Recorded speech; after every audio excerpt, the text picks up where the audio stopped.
بالنسبة لحديث النفس وسوسة الشيطان، طبعا حديث النفس كأن يأتي أحدنا يقال له مثلا إن الله تعالى خلق كذا وخلق كذا وخلق كذا، فمن خلق الله؟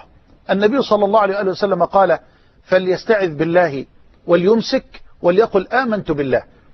إن خاف الإنسان من هذا الخاطر، إن خاف من هذا الخاطر أو من هذه الوساوس وخاف أن يظهرها وجدد إيمانه بالله وقال آمنت بالله وردد بلسانه واعتقد بجنانه وترجم بجوارحه وأركانه، لكن هذه الخواطر تخطر على قلبه من آن لآخر، لا تحزن ولا تخف، لأن هذا كما قال النبي عليه الصلاة والسلام كما في صحيح مسلم ذلك محض الإيمان، ذلك محض الإيمان.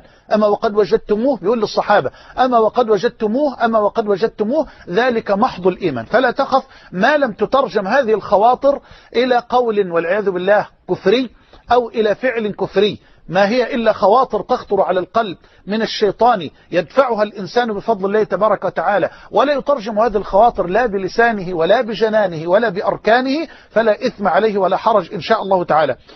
أما وسوسة الشيطان فاستعذ بالله تبارك وتعالى، لأن الله عز وجل يقول وإما ينزغنك من الشيطان نزغ فاستعذ بالله. فالشيطان قد يوسوس للعبد بأشياء خطيرة وبأشياء كبيرة، لكن أبشرك ما لم تتحول هذه الوساوس كما ذكرت إلى قول يغضب الله عز وجل أو إلى فعل يخالف منهج الله تبارك وتعالى، فلا حرج عليك. أكثر من الاستعاذة وكن قدر المستطاع على وضوء، وأكثر من قول أعوذ بالله من الشيطان الرجيم، وأكثر من قول لا حول ولا قوة إلا بالله، لأن الاستعاذة معناها أنك تحتمي وتعتصم وتلجأ بالله تبارك وتعالى. وإما ينزغنك من الشيطان نزغ فاستعذ، أي فالجأ إليه واعتصم به واحتمي به وامتنع به.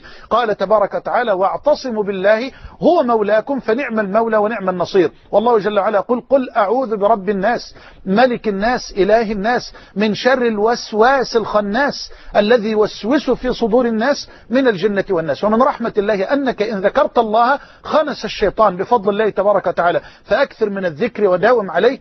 والرسول صلى الله عليه وسلم يقول كما في الحديث الطويل حديث الحارث الأشعري في مسند الإمام أحمد وسنن الترمذي وسنن أبي داود وغيرها بسند صحيح، وفيه أنه صلى الله عليه وسلم قال ومثل الذي وآمركم بذكر الله تعالى فإن مثل ذلك كمثل رجل خرج العدو في أثره سراعا حتى إذا أتى على حصن حصين فاحتمى به من عدوه، فذلك مثل الذاكر الله يحتمي بالذكر من الشيطان. أسأل الله أن يقينا وإياكم الوساوس ونزغات الشياطين، إنه ولي ذلك والقادر عليه.